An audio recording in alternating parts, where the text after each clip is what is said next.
Sinergi kepemimpinan G20 dan ASEAN, Indonesia banjir pujian.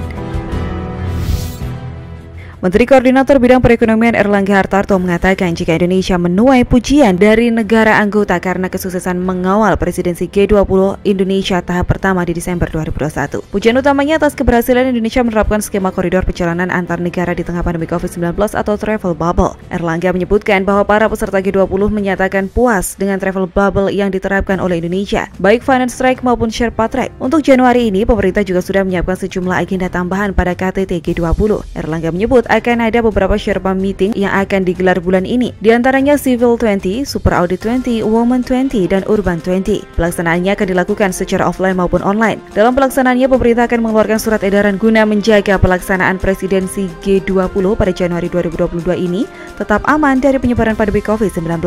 Erlangga mengatakan pemerintah akan mengeluarkan surat edaran tersendiri terkait dengan pelaksanaan G20, di mana itu akan mengatur kegiatan. Mendak pun jadi nahkoda State Events G20 usung kearifan lokal Indonesia. Mendak menjadi ketua penanggung jawab penyelenggaraan State Events G20 Muhammad Lutfi. Dia akan menjadikan kearifan lokal Indonesia sebagai nilai lebih agenda-agenda State Events G20 tahun ini. Hal tersebut juga sebagai upaya menjadikan presidensi G20 tahun ini semakin menonjol dalam upaya memulihkan ekonomi dunia. Muhammad Lutfi optimistis seluruh agenda State Events G20 akan berdampak penting pada keseluruhan rangkaian pertemuan G20 yang digelar di Indonesia tahun ini.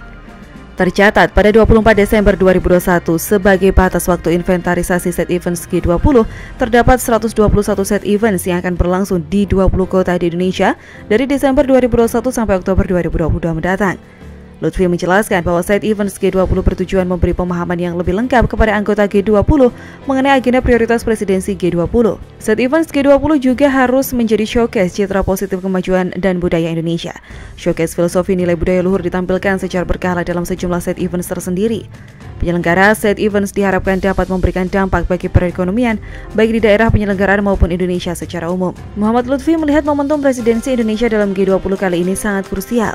Indonesia menempatkan diri secara aktif sebagai bagian dari upaya dunia memulihkan diri dari pandemi COVID-19, sekaligus berusaha menggerakkan kembali perekonomian dunia yang terdampak pandemi. Menurut Lutfi, pertemuan G20 harus menjadi sarana memperkenalkan gaya hidup, daya tahan dalam krisis dan pandemi, serta kemampuan pemulihan kesehatan ekonomi dan produk unggulan anggota G20 sehingga dapat turut menggerakkan ekonomi dunia. Dari 121 set event, sebanyak 7 diantaranya akan terlaksana dalam rangkaian kegiatan KTT G20 di Bali pada Oktober mendatang. Bentuk-bentuk kegiatan set event tahun ini antara lain berupa seminar, forum kerjasama ekonomi, gelar budaya, promosi dagang, pameran, kick-off meeting, hingga tinjauan lapangan. Berkaitan dengan pemulihan pandemi COVID-19 sebagai prioritas utama G20 dan ASEAN, Co-Sherpa G20 Edi Priyo Pambudi menyatakan pemulihan ekonomi harus merata dirasakan oleh seluruh negara di kawasan. Sejalan dengan tema presidensi G20 tahun ini, Recover Together, Recover Stronger. Sinergi dan kolaborasi dari berbagai forum internasional seperti G20 dan ASEAN menjadi semakin penting, terlebih dalam mengakselerasi program vaksinasi, mewujudkan kelancaran perjalanan dan upaya mitigasi datangnya pandemi di masa depan.